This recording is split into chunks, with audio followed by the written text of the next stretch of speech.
àṣé àgọ́ ọlọ́pàá ni Tope Osoba kú sí.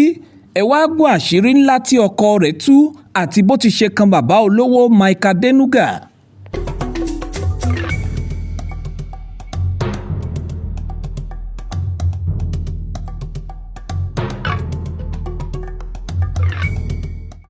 ìròyìn ikú gbajúgbajà òṣèré Tope Osoba ló ti wá dàbí egbìnrin ọ̀tẹ̀.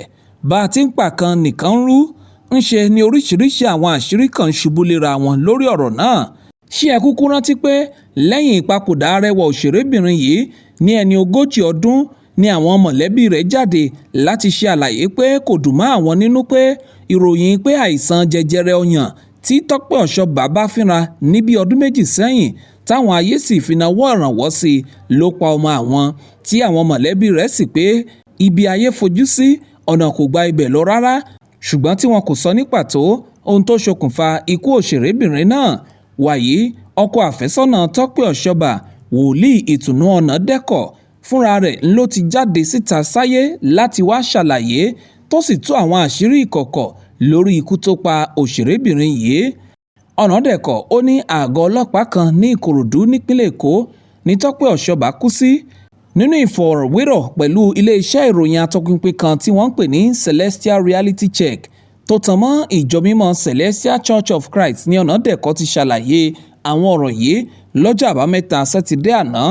Wòlíì náà tó tún jẹ́ àfẹ́sọ́nà rẹ̀ ní kò sí ohun tó jọ pé Tope Osoba kú látàrí àìsàn jẹjẹrẹ àbí jíjẹ májèlé àbí bóyá wọ́n fi ìyà jẹ dójú ikú. Ó ṣàlàyé síwájú sí pé ṣàdédé ni ẹnìkan tí òun kò mọ̀ pé òun ní nǹkan aago 12 lọ́gànjọ́ òru pé Osoba ti kú sí àgọ́ ọlọ́pàá ní Ìkòròdú. Ó tẹ̀síwájú pé bó tilẹ̀ jẹ́ pé òun kò mọ̀ ní pàtó èyí tó jẹ́ nínú àwọn àgọ́ ọlọ́pàá, ṣùgbọ́n tí òun tẹ̀síwájú láti lọ rèé fi ọ̀rọ̀ náà sùn ní àgọ́ ọlọ́pàá tó súnmọ́ òun jùlọ kí òun lè fi tó wọn létí. Ọ̀nàdẹ̀kọ̀ tún fi kún pé àsìkò díẹ̀ ṣáájú ìpapòdà òṣèré yìí ni Osoba tẹnumọ́ pé òun fẹ́ lọ rí ẹnìkan tó ń jẹ́ Kẹ́hìndé Osoba tó náà ní ìjọ. Ó ní Osoba àti onídìrí kan tí Osoba ń gbé lọ́dọ̀ rẹ̀ ni wọ́n jọ lọ síbẹ̀, ṣùgbọ́n tí òun kò ráàyè tẹ̀lé wọn nítorí iṣẹ́ ìjọ tó pọ̀ lọ́wọ́ òun nígbà náà, tí òun kàn fọlọ́run sìn wọ́n tí àwọn sì tún sọ̀rọ̀ pọ̀.